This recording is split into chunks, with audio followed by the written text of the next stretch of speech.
السلام عليكم متابعي ومتابعات قصص واقعية بالدارجة. نتمنى تكونوا بخير وعلى خير وفي أحسن الأحوال. اليوم جيت نعاود لكم قصص سجناء سيدنايا السوري، أو المسلخ البشري، أو السجل الأحمر. كلهم ألقاب ديال سجن المعتقلين السياسيين في سوريا.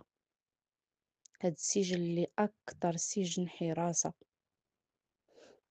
داكشي اللي كان تيوقع فيه ما تخيلوش اخوتي، ما تخيلوش، ما يخطرش لكم على البال. نهار 8 في شهر 12 2024 تفتح هاد السجن وخرجوا آلاف المعتقلين.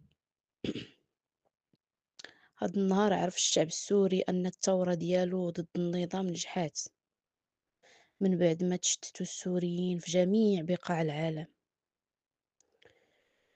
ثوار بقاو صامدين قدام نظام الأسد والجنود المتوحشين ديالو.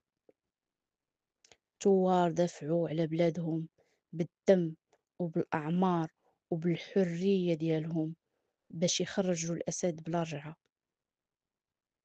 الأهالي اللي ولادهم وأزواجهم مسجونين واقفين قدام داك السجن كيتسناو شي خبر عليهم، لأن داك السجن عبارة على زنازين تحت الأرض مازال ما وصلوش ليها.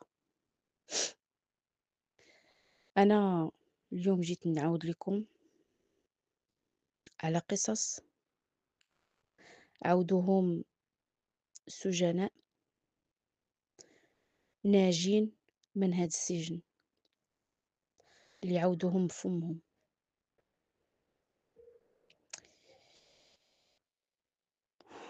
أنا أثروا فيا بعد هاد القصص بزاف، أثروا فيا بزاف.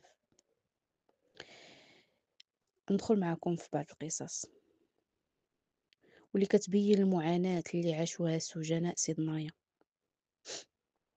واحد قال بأنهم كيمنعوا عليهم الماء والماكلة لمدة ديال أيام، حتى كيضطروا مساكن يشربوا البول ديالهم أعزكم الله. كيضربوهم بالهراوات وبالتيوات حتى الجلد ديالهم كيسيل بالدم، وتيجبروهم باش يختاروا ما بين الموت ديالهم أو يتقتل واحد من العائلة ديالهم ولا من المعارف ديالهم. واحد الأخت قالت دخلت للسجن وأنا في عمري 19 عام عزباء، وخرجت منه وفي عمري 32 عام وعندي 3 ديال الأطفال، وما عارفة حتى واحد فيهم شكون بواه. تخيلوا معايا، تخيلوا معايا شنو داز عليها من اغتصابات وذل وقهر. أما واحد من الأطفال تزاد في السجن، قال لمو يلا نرجعوا للدار حيت هنا كاين البرد بزاف والناس كتار مساكن. هو مسكين كيسحاب ليه بلي السجن هو الدار ديالهم.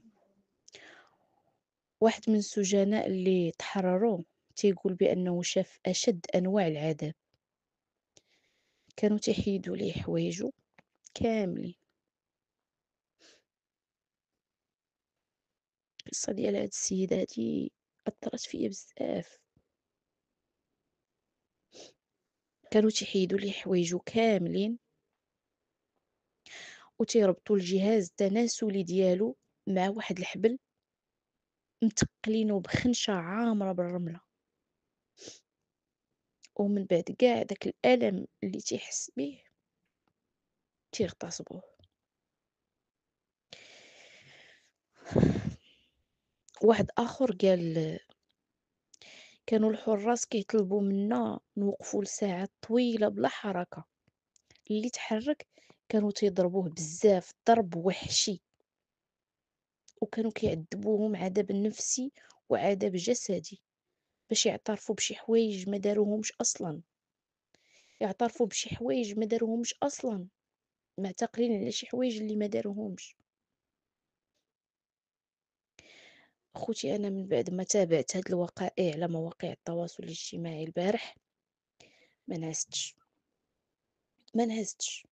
أنا يعني المقربين ديالي كيعرفوا بأن يعني شي حوايج هكا كيضروني وكيأثروا فيا، دغيا دغيا كيأثروا فيا وكيمرضوني.